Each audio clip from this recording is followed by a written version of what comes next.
sua finalidade básica, que é fazer de um ser biológico, como a criança ao nascer, ou de um ser social, como o adolescente e o jovem, um ser moral. As excessivas restrições de certos tipos de moral, como a vitoriana na Inglaterra e a das religiões da morte em todo o mundo, levaram a moral ao descrédito, pois a única virtude que produziram foi a hipocrisia. Quando se quer asfixiar a natureza humana, em suas exigências vitais, o resultado é sempre o mesmo e as consequências futuras resultam na rebeldia total. Mas quando se trata de um ser moral, a expressão não se refere a esta ou aquela moral, e sim à moralidade em termos pestalozzianos. Nesse sentido, a educação para a morte abrange todas as idades da evolução biopsíquica do ser humano, que só atinge realmente os seus fins quando abrange as coletividades. Por isso, Pestalozzi deu ao seu sistema uma amplitude filantrópica. O simples fato de ministrarmos educação específica aos filhos de abastados, relegando as demais crianças e jovens aos azares da sorte, é uma imoralidade que atenta ao princípio do amor, fundamental na educação. É precisamente neste ponto crucial do problema que a tríade educação, vida e morte se resolve numa exigência única e, portanto, indivisível. Quem não educa não ajuda ninguém a viver e morrer. Isso equivale a dizer, quem não distribui educação impede igualdade para todos, trai os objetivos existenciais do homem e da humanidade. Por outro lado, o comércio puro e simples da educação, mantido apenas com finalidade financeira, constitui-se num pecado ético muito mais grave do que o pecado mortal das igrejas. Henri Bergson viu com precisão a unidade fundamental e substancial da religião, da moral e da educação.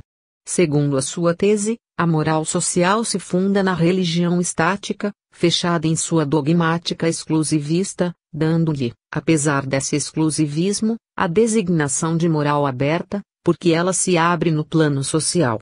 Opõe-se a ela a moral fechada, assim designada por ser individual, que não se subordina a nenhuma religião institucionalizada, mas apenas à consciência dos homens superiores. Essa é a moral que Pestalozzi chamou de moralidade, colocando-a acima das religiões. Referiu-se também à religião animal, evidentemente primitiva, nascida da magia primitiva das selvas, que determina a moral tribal, da qual resulta, no processo evolutivo do homem, na moral social. Dessa maneira, o problema ético é o pivô de toda a educação e de toda a moral, tendo por expressão subalterna das exigências da natureza humana as formas possíveis da religião. Assim, Deus se faz humano e o homem se faz divino, na troca ingênua de favores mútuos entre o céu e a terra. Os jovens, recém-saídos da adolescência, acreditam-se dotados de poderes miríficos para transformar a realidade árida e caquética do mundo, renovando-a nos ardores de sua própria juventude. Quando um jovem decide entrar para a carreira eclesiástica é porque a sociedade o convenceu de que nela poderá usar os instrumentos sagrados, provenientes da magia das selvas e aprimorados na estética da civilização, para realizar, com os poderes terrestres e celestes em mistura o que o sacerdócio lhe faculta, as metamorfoses necessárias de toda a estrutura social para a implantação do reino de Deus na Terra.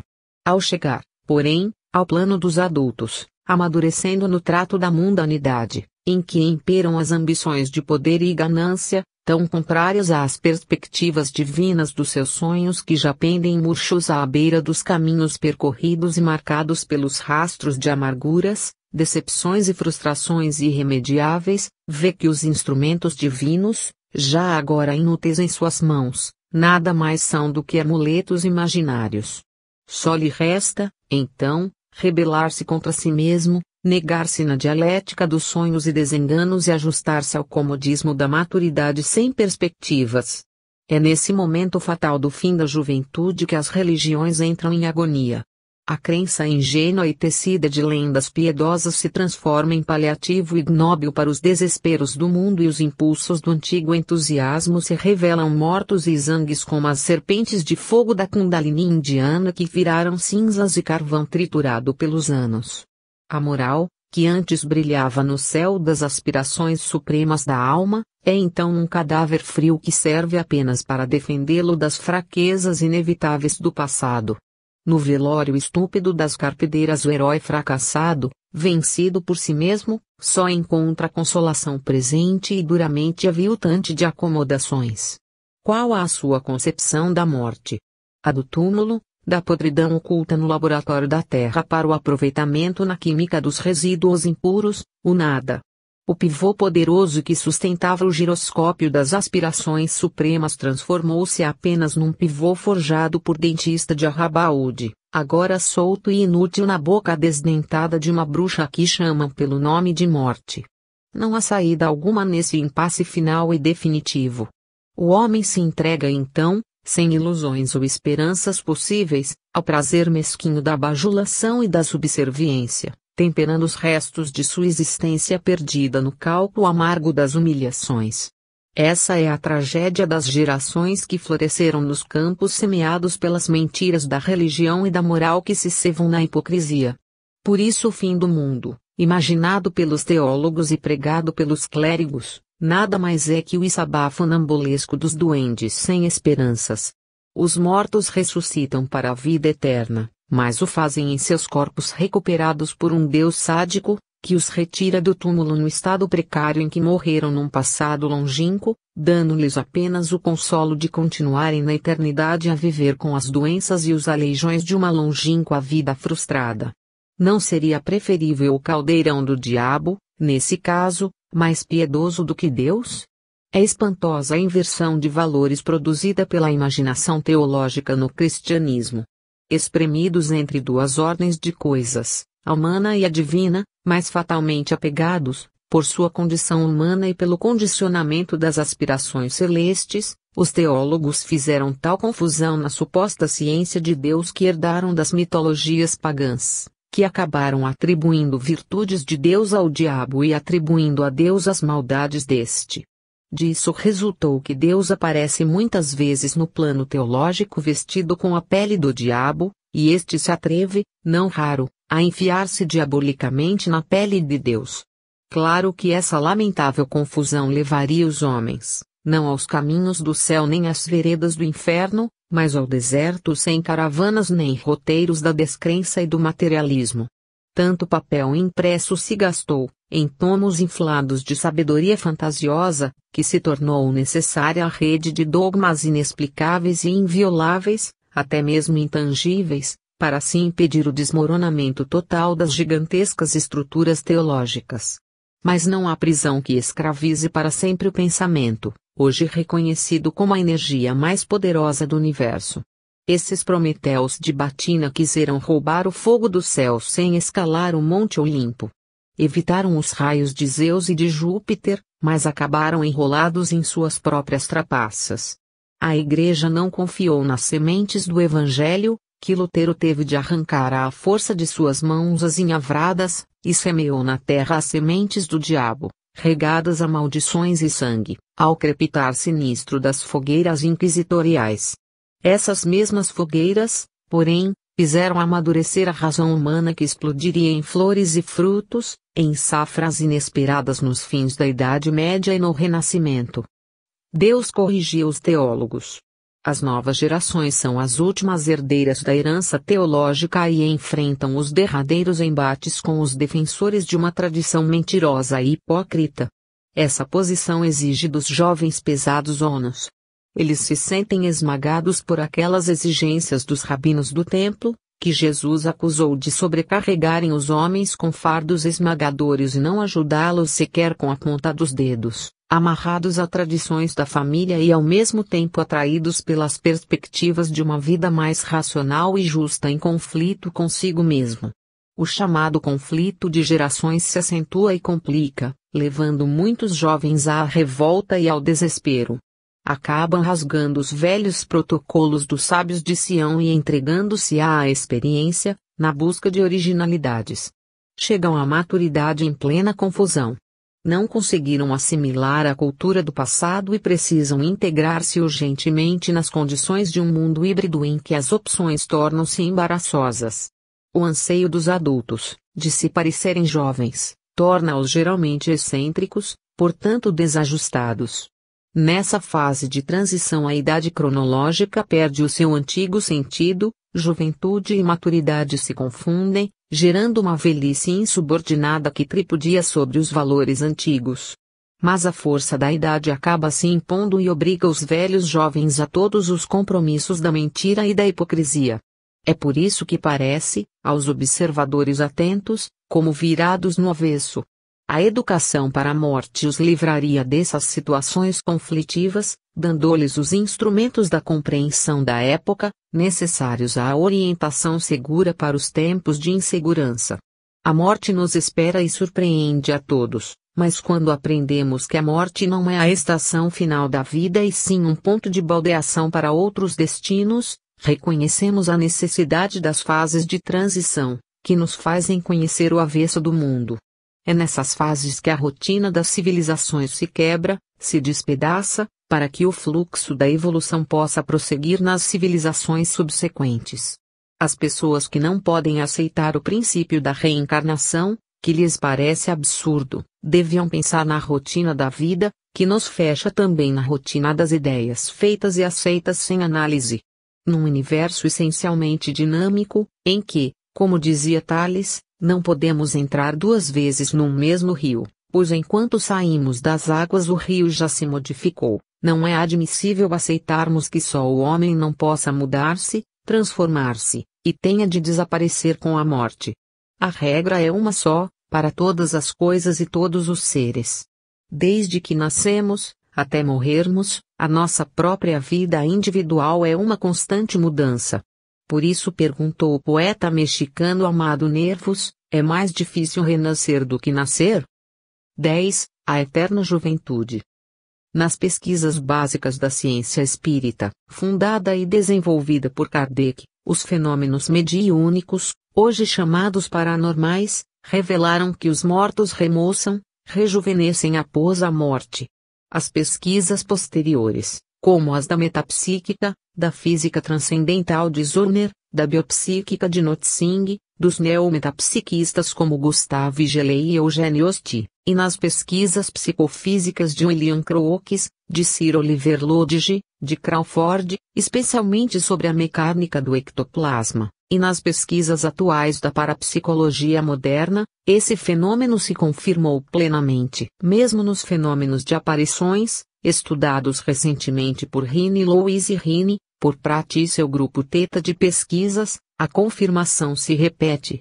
Em nossas pesquisas pessoais ou de grupo, na companhia de pesquisadores experimentados como o Dr. Adalberto de Assis Nazaré, ou o Dr. Urbano de Assis Xavier, médium de comunicações orais, inclusive voz direta, ectoplasmia e efeitos físicos em geral, constatamos diretamente o fenômeno de rejuvenescimento. Um radialista, homem de TV, contou-nos um fato curioso a respeito. Sua mãe reclamou ingenuamente a ele contra aparições desafiantes do espírito do pai, que lhe aparecia como um velho remoçado, mostrando-lhe especialmente o rosto sem rugas e dizendo-lhe, enquanto você continua enrugando, veja como estou cada vez mais moço. Quando se tem a noção da diferença básica entre espírito e matéria é fácil compreender-se o fenômeno.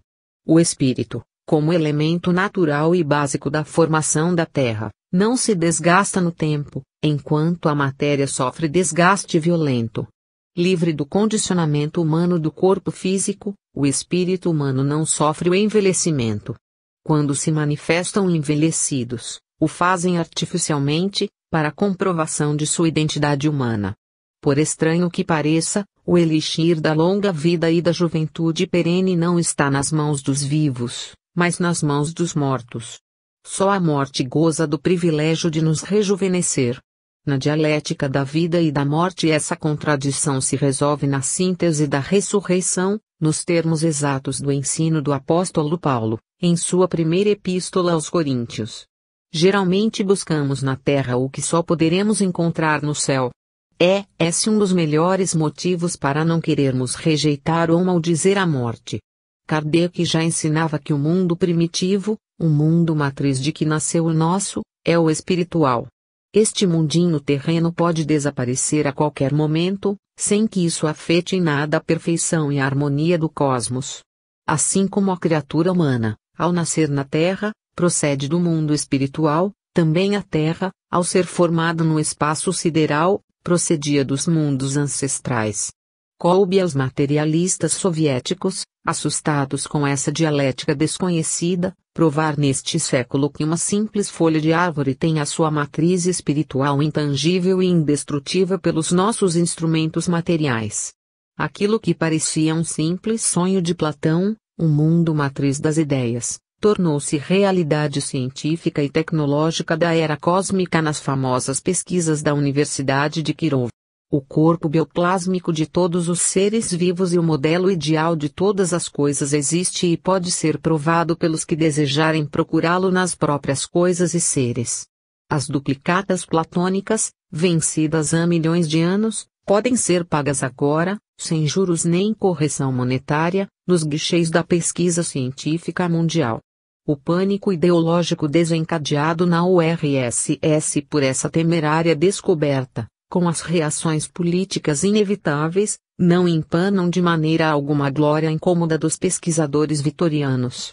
Sabemos todos que a pesquisa científica não depende de concessões estatais, como não dependeram, na Idade Média, de licenças religiosas. Uma pesquisa científica é soberana em seus resultados e a validade destes depende apenas da autoridade científica dos pesquisadores e da metodologia aplicada. Se tudo se passou em plano universitário e as provas objetivas resistem às repetições experimentais, nenhum poder exterior pode invalidá-las. Se o Estado soviético recusou os resultados contrários aos seus dogmas ideológicos, isso não invalida cientificamente os fatos comprovados. No âmbito do poder estatal, a recusa pode ser aceita pela violência, mas no plano puramente científico somente a contraprova científica poderia invalidá-los. E como os dados foram divulgados e confirmados em entrevistas dos pesquisadores para a imprensa mundial e publicados por universidade estrangeira, sob a responsabilidade de entrevistadoras universitárias, em edição oficial universitária, o problema escapa ao poder do Estado interessado em negá-los. Aceitar-se a negação por decreto seria violentar os direitos impostergáveis da ciência, soberana em seu âmbito inviolável. Dentro das normas universais da ciência não há nem pode haver outra rejeição dos resultados além da contraprova cientificamente válida, realizada por cientistas capacitados em plano aberto, livre de injunções estranhas. Não fosse assim e a verdade científica ficaria entregue ao arbítrio dos estados poderosos, em detrimento da verdade e da própria validade da ciência como tal. Por outro lado, a realidade do corpo bioplásmico já havia sido provada pelas pesquisas anteriores de cientistas consagrados da Europa e da América, que confirmaram a tradição cristã a respeito, com os mesmos resultados das pesquisas da Universidade de Kirov. Se o chamado materialismo científico fosse aceito como árbitro infalível da ciência, no interesse exclusivo de ideologias sociais, a verdade ficaria adstrita ao pragmatismo dos estados interessados e cairia no plano perigoso dos formalismos acadêmicos. Voltaríamos à sujeição da ciência, o que vale dizer da verdade, aos déspotas do poder estatal, em substituição ao absolutismo medieval da Igreja, com o adendo moderno, mas não atual, da infalibilidade das revelações proféticas. Certas pessoas se impressionam com pareceres e proclamações de entidades paracientíficas que, sem possuírem a contraprova científica, arrogam-se o direito de condenar a descoberta apoiados apenas em argumentos pseudocientíficos. Temos contra isso, na própria URSS, o episódio Vassiliev contra Rini, no qual o notável cientista soviético de Leningrado tentou desmentir a afirmação do professor Rini de que o pensamento não é físico. Vassiliev confessou o fracasso das suas tentativas de contraprova e contentou-se em afirmar que estava convencido do contrário. Uma capitulação que só serviu para fortalecer a tese do cientista norte-americano. E tudo ficou nisso, porque não havia nem a possibilidade de se transformar em matéria a natureza extrafísica do pensamento e da mente. As pesquisas sobre a natureza do pensamento mostraram que ele não está sujeito às leis físicas. Não está sujeito a condicionamentos, não se desgasta nas emissões às maiores distâncias, não sofre nenhuma influência da lei de gravidade e não é interditado por nenhuma barreira física. Um pensamento emitido aqui e agora pode ser captado no outro hemisfério, agora mesmo ou daqui a vários anos. Reconhecido como a energia mais vigorosa de que podemos dispor, é a única a servir com eficiência na comunicação astronáutica. O isolamento de uma nave espacial que passa por trás de um corpo celeste como a Lua, não podendo nesse trajeto comunicar-se com a Terra, é rompido sem dificuldades pelo pensamento. Temos assim em nós mesmos os recursos para as incursões cósmicas.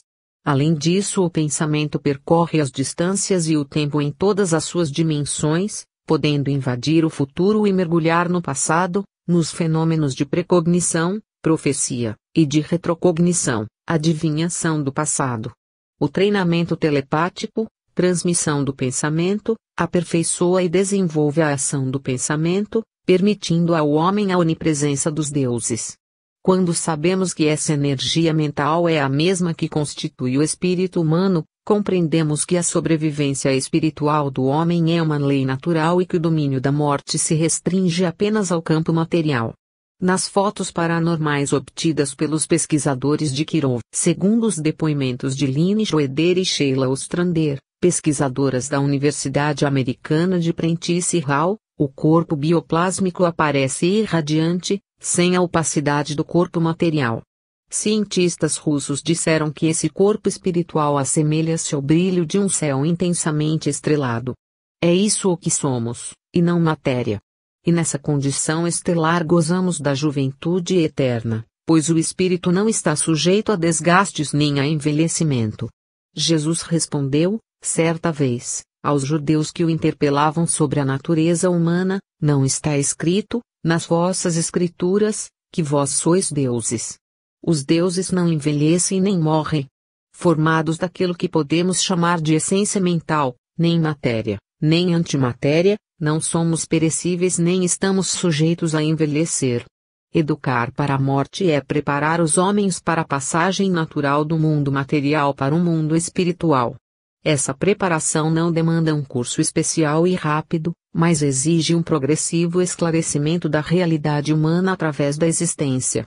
Temos de arrancar da mente humana a visão errônea da morte como escuridão, solidão e terror, substituindo esse abantesma do terrorismo religioso pela visão dos planos superiores de que a verdadeira vida flui para a terra.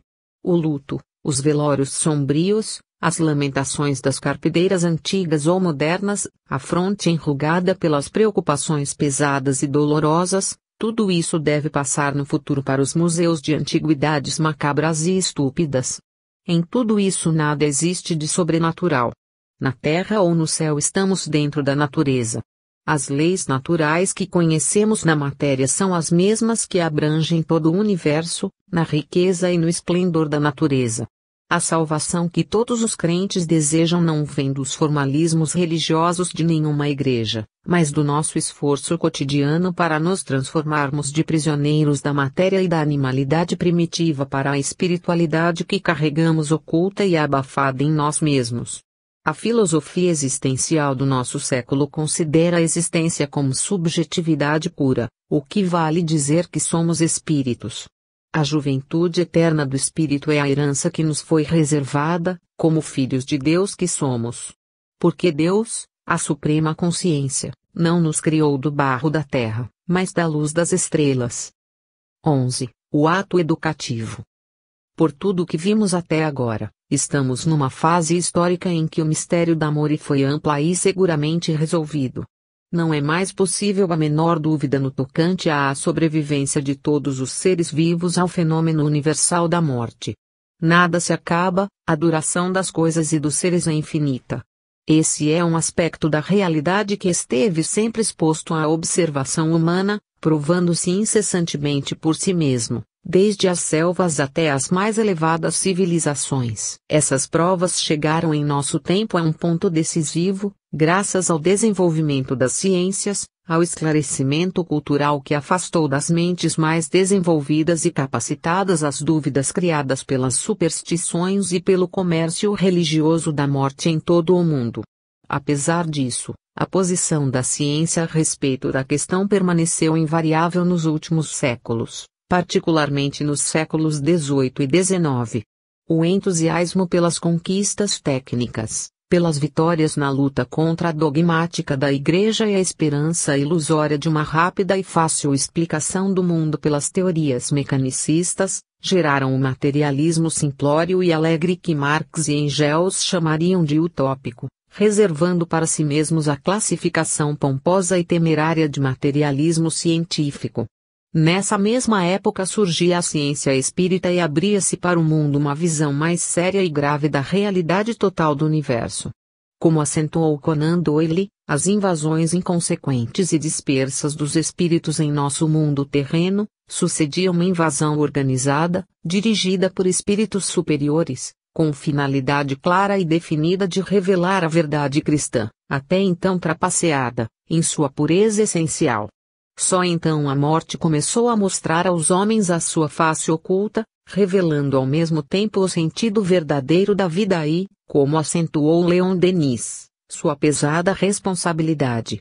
As práticas misteriosas e aterradoras da preparação dos homens para a morte sucediam às primeiras tentativas, pelas mãos de Denisard Rivail, discípulo e continuador de Pestalozzi, no desenvolvimento de uma educação para a morte.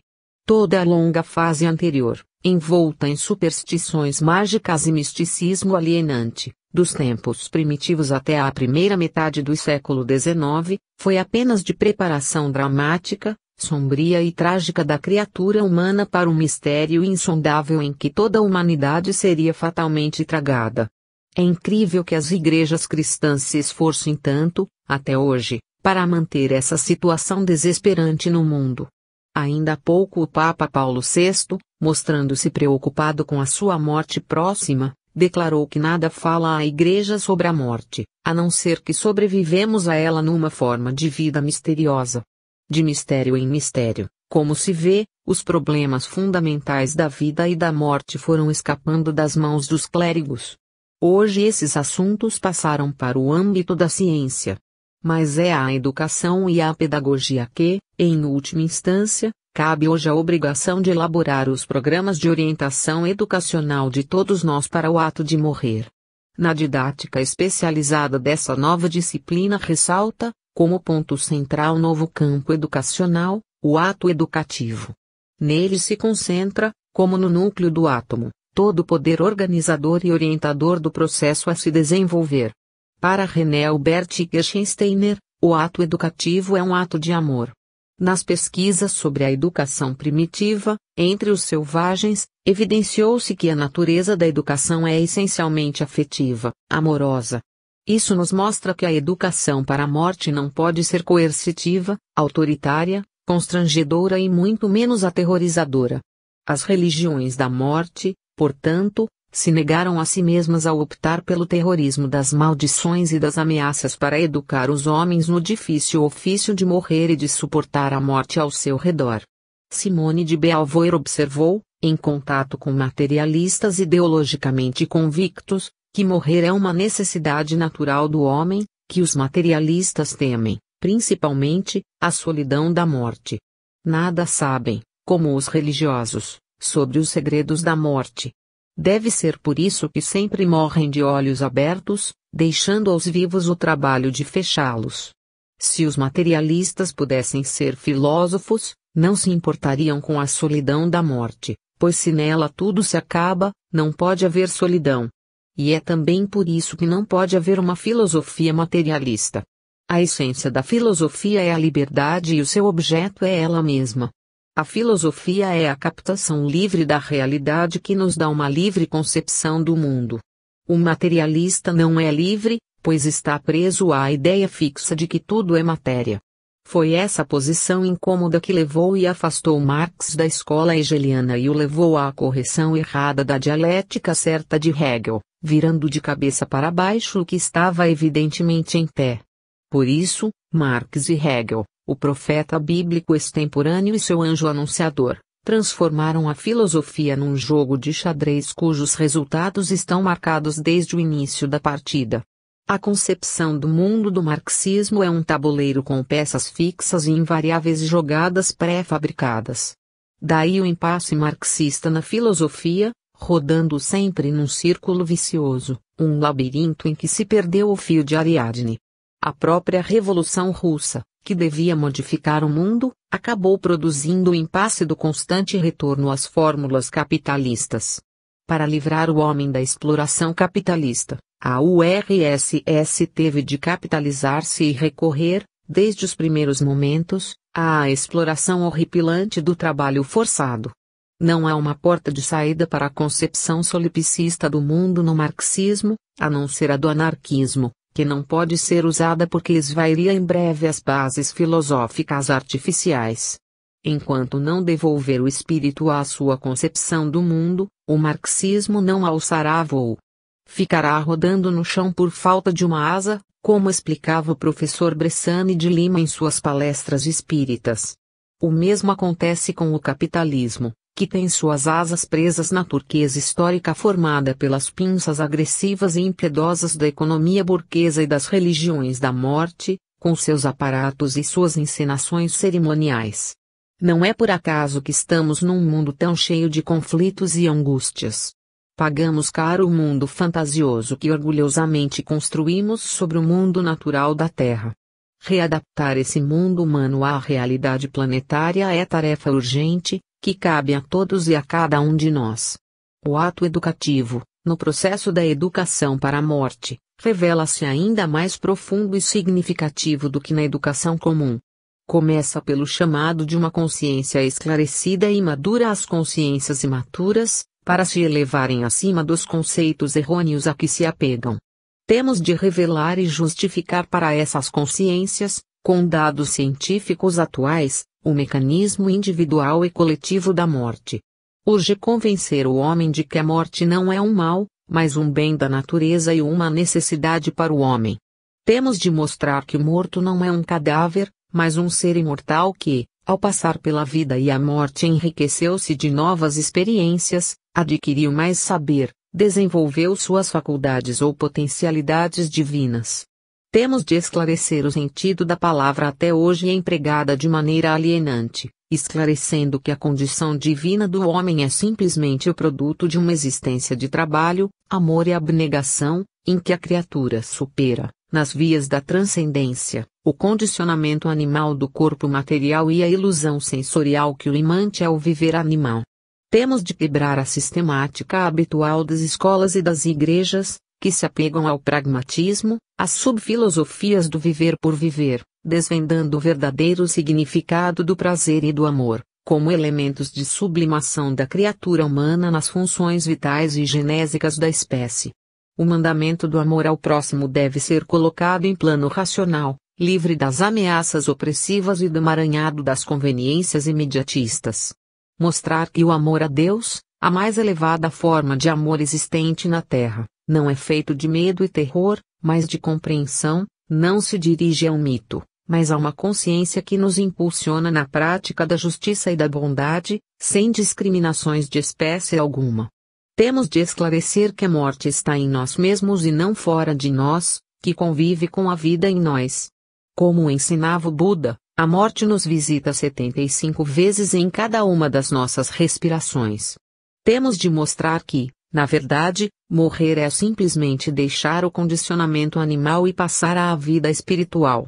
A fase mais difícil do ato educativo é a que dá a compreensão do desapego aos bens passageiros do mundo, sem desprezá-los, como forma de preparação para as atividades de abnegação amorosa que devemos exercer depois da morte.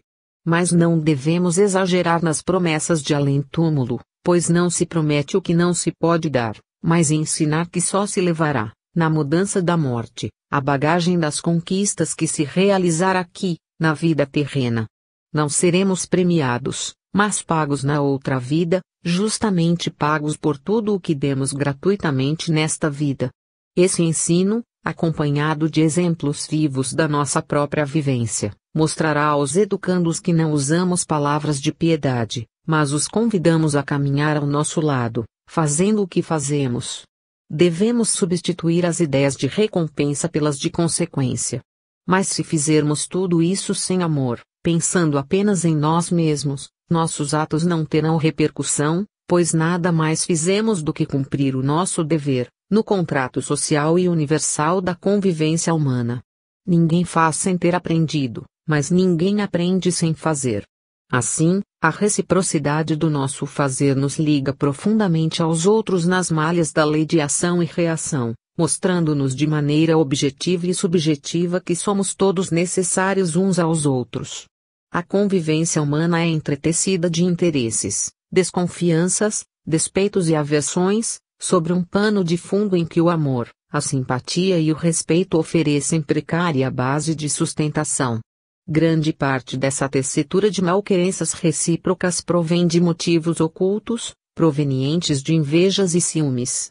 Porque uns são mais dotados do que outros e a vaidade humana não permite aos inferiorizados perdoar os mais agraciados pela natureza ou pela fortuna. O problema da reencarnação explica essas diferenças, muitas vezes chocantes, e alenta os infelizes com esperanças racionais, mostrando-lhes que cada um de nós é o responsável único pelo seu condicionamento individual. Os homens aprendem a tolerar suas derrotas hoje para alcançar vitórias futuras, e nesse aprendizado já se superam a si mesmos, modificando o teor inferior das relações sociais. As pesquisas científicas atuais sobre a reencarnação fazem parte necessária da educação para a morte, que no caso perde a maioria de seus aspectos negativos e se transforma em promessa de recompensa possível. Ao mesmo tempo, substituindo as ameaças religiosas absurdas pelos socorros das boas ações na vida de prova, que é sempre passageira, predispõe as criaturas às condições espirituais na vida presente. As provas científicas do poder do pensamento, que hoje se revela como forma de comunicação permanente na sociedade humana, mostra-nos a conveniência da conformação e da alegria íntima nas relações sociais. O ato educativo, nessa extensão e nessa profundidade, torna-se o mais poderoso instrumento de transformação do homem, levando-o a descobrir em si mesmo as mais poderosas fontes de energia de que podemos dispor no mundo. E basta isso para nos dar a nova consciência que apagará em nós todos o fermento velho de que falava Jesus aos fariseus, os resíduos animais da nossa condição humana. Não é com sermões tecidos de palavras mansas e palavrório emotivo, nem com piedade fingida, bênçãos formais do profissionalismo religioso, promessas de um céu de delícias ao lado de ameaças de condenações eternas que podemos despertar os homens para uma vida mais elevada. Temos de colocar os problemas humanos em termos racionais, sem contradições amedrontadoras. O homem reage, consciente ou inconscientemente, a todas as ameaças e condenações e a todas as injustiças da sociedade e das potências divinas. Até hoje, fomos tratados como animais em fase de domesticação e reagimos intensificando a violência e a revolta por toda a terra.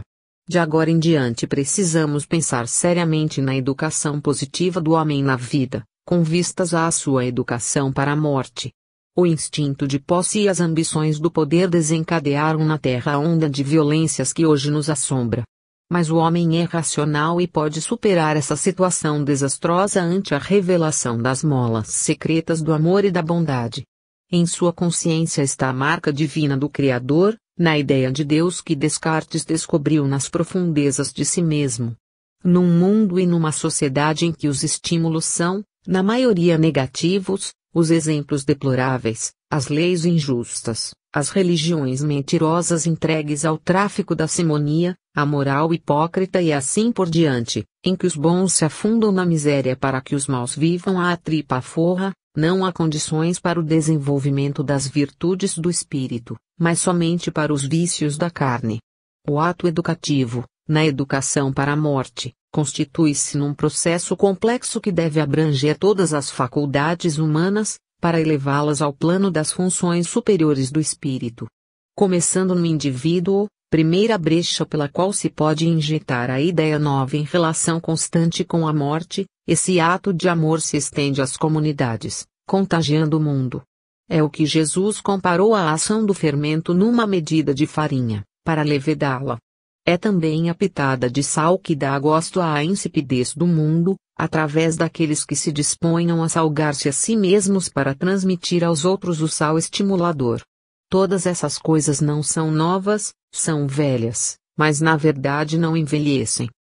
Há 2000 anos Jesus de Nazaré, carpinteiro e filho de carpinteiro, ensinou ao mundo os princípios da educação para a morte e enriqueceu seus ensinos com o seu exemplo pessoal. Exemplificou a própria imortalidade, ressuscitando em seu corpo espiritual, o corpo bioplásmico que os materialistas descobriram e se apressaram a esconder da humanidade. Mas a educação para a morte foi logo transformada nas religiões da morte pelos mercadores dos templos e o mundo retornou às trevas, apegado aos mitos e enriquecendo o panteão mitológico com a imagem do carpinteiro crucificado por judeus e romanos em conluio. Cabe-nos agora, na antevéspera científica e tecnológica da era cósmica, dispor-nos a lutar pela reimplantação da educação para a morte, que ensinará aos homens a bem viver para bem morrer, ou seja, morrer conscientes de que não morrem, pois a lei dos cosmos não é a morte, mas a vida sem fim, indestrutível na realidade infinita da criação. A hora da magia esgotou-se nas selvas, nas tentativas ingênuas dos homens primitivos, de descobrir e controlar as leis naturais, dominando a natureza por meios ilusórios e grotescos. A hora das religiões escoou-se nas ampulhetas de areia ou nas clepsidras gotejantes. A hora da ciência esvaiu-se nas minúcias da técnica.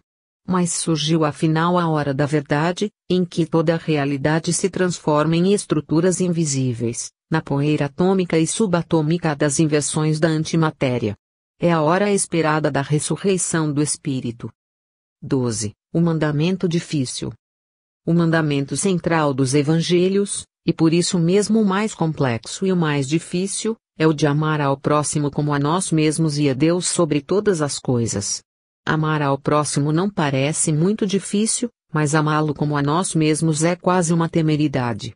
Mas Jesus o deu de maneira enérgica, explicando ainda que esse amor corresponde também ao amor a Deus. Amamos naturalmente a nós mesmos com tal afinco que estendemos esse amor à família e o negamos às pessoas estranhas, não raro de maneira agressiva e ciumenta.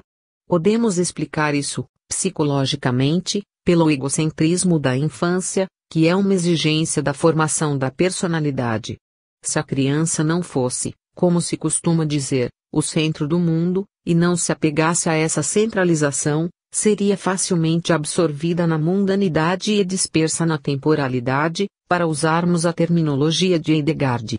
Para manter a sua unidade ôntica, ou seja, para ser ela mesma, a criança tem de se apegar com unhas e dentes ao seu ego, esse pivô interno, em torno do qual desenvolvem-se as energias da afetividade e da criatividade. O mundo nos atrai e tenta absorver-nos num processo de dispersão centrífuga. Se não tivéssemos o pivô do ego, com suas energias centralizadoras, o ser estaria sujeito a se perder na dispersão das energias ôntica. O normal é que essas duas correntes energéticas se contrabalancem, sem o que teríamos o indivíduo egoísta ou o indivíduo amorfo, sem nunca atingirmos a formação da personalidade que define o homem. A permanente ameaça e o temor da dispersão gera no homem a reação de defesa contra a eternidade. Nas tribos selvagens as crianças recém-nascidas são consideradas criaturas estranhas e misteriosas, que chegam não se sabe de onde. Por isso são tratadas com carinho na primeira e segunda infância, mas depois submetidas a períodos de observação quanto às tendências que devem revelar. Só adquirem um nome e se integram na tribo depois de reconhecidas como em condições para tanto. Nas civilizações encontramos um desenvolvimento agudo do sociocentrismo, em que os estrangeiros são considerados impuros, como na antiga Israel, ou considerados bárbaros, como na Roma antiga. O próprio instinto de conservação, que começa na lei física da inércia e se prolonga nas coisas e nos seres, até ao homem, e suas instituições, completa esse quadro defensivo. Não há dúvida que a nossa desconfiança em relação ao próximo provém dessas forças instintivas.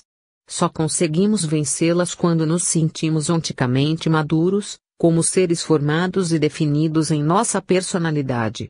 Quanto mais inseguros nos sentimos, tanto mais difícil se torna a nossa aceitação do próximo, sem prevenções e desconfianças. Nossa primeira atitude ante um desconhecido é sempre de reserva ou de antipatia. Somente nos reencontros reencarnatórios de criaturas afins, com um passado de relações felizes ou uma afinidade vibratória semelhante, os primeiros contatos podem ser expansivos. A sabedoria dos ensinos de Jesus se revela precisamente nesses casos em que se mostra de maneira evidente.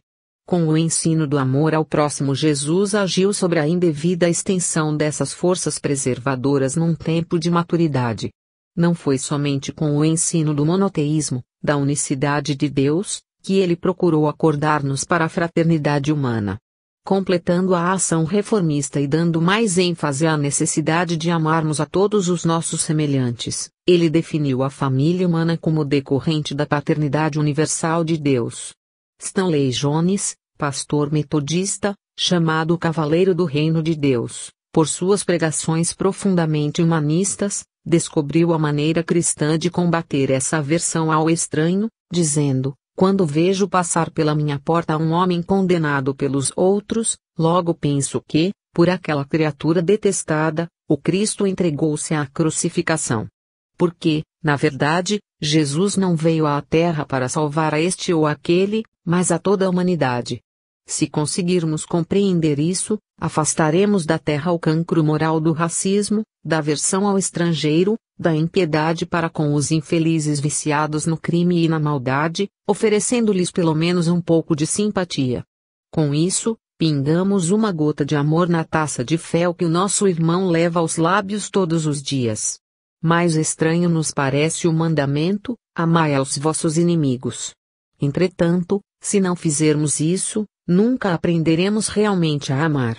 Porque o verdadeiro amor nunca é discriminativo, mas abrangente, envolvendo num só objeto de afeição todas as criaturas. Como ensina Kardec, não podemos amar a um inimigo como amamos a um amigo, que conhecemos pela experiência da convivência, depositando nele a nossa confiança. Amar ao inimigo não é fácil, exige principalmente o sacrifício do perdão e do esquecimento do que ele nos fez de mal. E por isso mesmo esse amor é sublime, podendo levar o inimigo a se transformar no nosso maior e mais reconhecido amigo. Não podemos, porém, agir com ingenuidade nesses casos. Temos de usar sempre, como Jesus ensinou, a mansidão das pombas e a prudência das serpentes. Diz o povo que quem faz um cesto faz um cento. O homem, herdeiro dos instintos animais, é também herdeiro dos instintos espirituais de que trata Kardec, e possui o poder discriminador da consciência. Agindo sempre com a devida prudência, pode apagar as mágoas da inimizade sem entregar-se às armadilhas da traição. Assim, o processo de amar o inimigo não pode ser imediato, mas progressivo, segundo a prudência dos selvagens no trato com os novos e ainda desconhecidos companheiros que chegam à tribo vestidos com a roupagem da inocência, segundo a expressão kardeciana. O que importa, no caso, não é o milagre da conversão do inimigo em amigo, mas o despertar no homem da compreensão verdadeira do amor. A importância desse problema, na educação para a morte, relaciona-se com a questão da sobrevivência. As pesquisas da ciência espírita mostraram que muitos dos nossos sofrimentos na Terra provêm das malquerenças do passado. Um inimigo no além representa quase sempre ligações negativas, de forma obsessiva, para o que ficou na Terra sem saber perdoar. A técnica espírita da desobsessão, de libertar o homem das vibrações de ódio e vingança dos inimigos mortos, é precisamente a da reconciliação de ambos nas sessões ou através de orações reconciliadoras. A situação obsessiva é grandemente desfavorável para o que continua vivo na Terra, pois este se esqueceu dos males cometidos e o espírito obsessor, vingativo, lembra-se claramente de tudo. Por isso, as práticas violentas do exorcismo, judeu ou cristão, com ameaças e exprobrações negativas do obsedado, podem levar ao auge o ódio do obsessor. A condição do obsessor no plano espiritual, alimentando o ódio que levou da terra, É também de responsabilidade do obsedado que não soube perdoar e pedir perdão. Todos os sofrimentos de uma situação de penoso desajuste no pós-morte são produzidos pela dureza de coração do que continuou na terra ou a ela voltou para o necessário reajuste. Por isso, Jesus advertiu que devemos acertar o passo com o nosso adversário enquanto estamos a caminho com ele. Conhecidos estes princípios de maneira racional, podemos influir no alívio da pesada atmosfera moral que pesa sobre a terra em momentos como este que estamos vivendo. Não se trata de problemas que devam ser resolvidos por este ou aquele tribunal, humano ou divino. A solução está sempre em nossas mãos, pois foi com elas que praticamos os crimes que agora dardejam sobre a nossa consciência como os raios de Júpiter. Nos tenebrosos anais da pesquisa psíquica mundial encontramos numerosos casos, descritos em minúcias pelos protagonistas de tragédias dessa espécie. Daí a advertência de Jesus, que parece temerária aos inscientes: o que xinga o seu irmão de raca está condenado ao fogo do inferno. A palavra raca é uma injúria grandemente ofensiva, mas o castigo parece exagerado. Devemos lembrar que o fogo-inferno não é eterno, como querem os teólogos, mas que a dor da consciência fora da matéria queima como fogo. Tivemos a oportunidade de conviver alguns dias com um assassino que matara seu adversário à faca, pelas costas.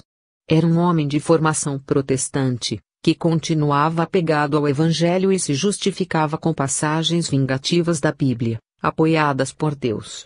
Repeliu as nossas explicações de que a Bíblia é uma coletânea de livros judeus e nos disse, com assustadora firmeza: se ele me aparecesse agora redivivo, eu o mataria de novo.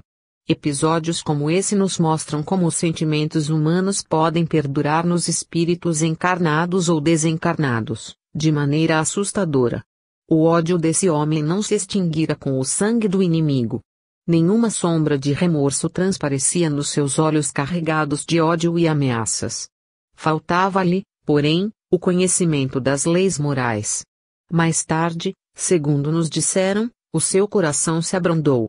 Tivera um sonho com o adversário morto, que lhe pedia perdão, em lágrimas, por havê-lo levado ao desespero do crime. As tragédias dessa espécie, em que a vítima geralmente é responsável pelo crime, por motivos de sua intransigência, são em maior número do que supomos. Torna-se bem claro, nesses casos, o processo dialético da evolução humana.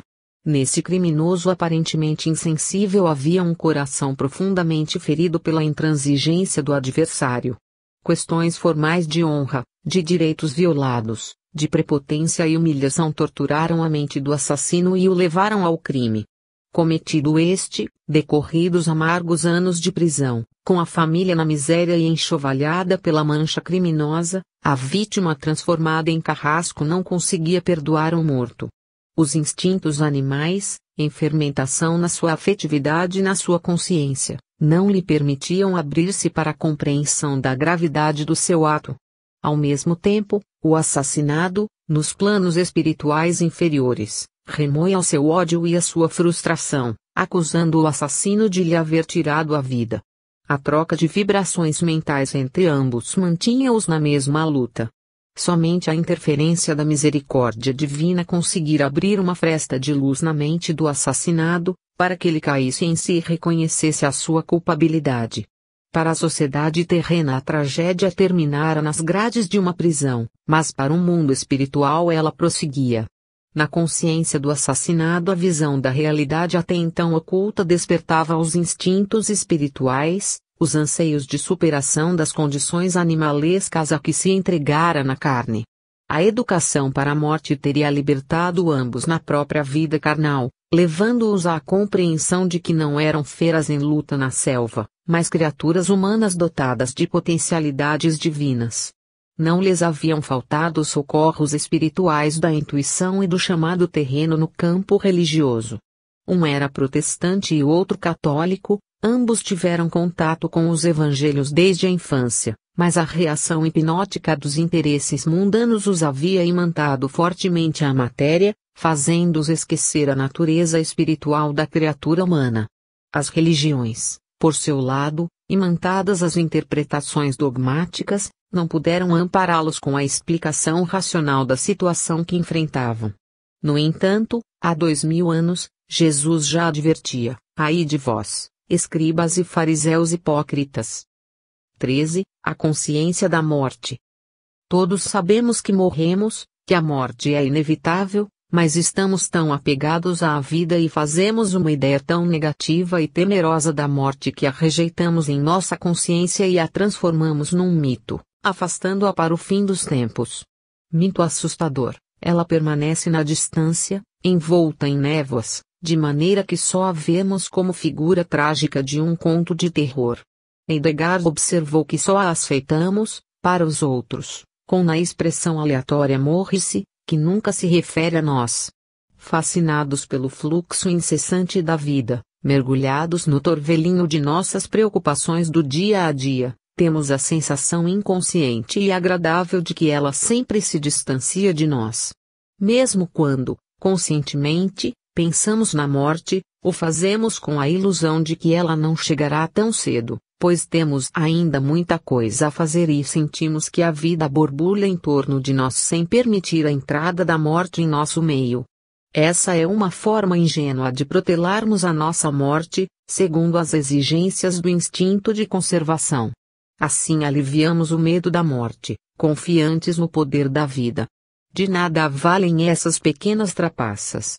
A morte chega quando menos a esperamos e não raro nos leva para outra vida sem nos dar tempo para compreender o que acontece. As pesquisas psíquicas, através de mais de 2 séculos, mostram o curioso espetáculo de muitas criaturas mortas que não sabem que morreram. Continuam vivas na matéria por conta de suas próprias ilusões e passam a assombrar sem querer e sem o saber os lugares em que viviam ou frequentavam. É claro que permanecem desajustadas no mundo espiritual. Para evitar esses e outros inconvenientes, devemos desenvolver em nós a consciência da morte, sabendo positivamente que ela existe e é inevitável, sendo inútil qualquer ilusão nesse sentido, que só poderá prejudicar-nos. Temos de nos familiarizar com a morte, considerando-a com naturalidade, não a transformando em tragédia ou em espetáculos inúteis de desespero. Nas sessões espíritas cuida-se muito desses casos, procurando-se despertar os mortos de suas confusões produzidas pelo apego à terra e integrá-los na nova forma de vida para a qual passaram. Eles não são tratados como almas do outro mundo, mas como companheiros da vida terrena que se libertaram do condicionamento animal por retornarem ao seu mundo de origem, que é o espiritual.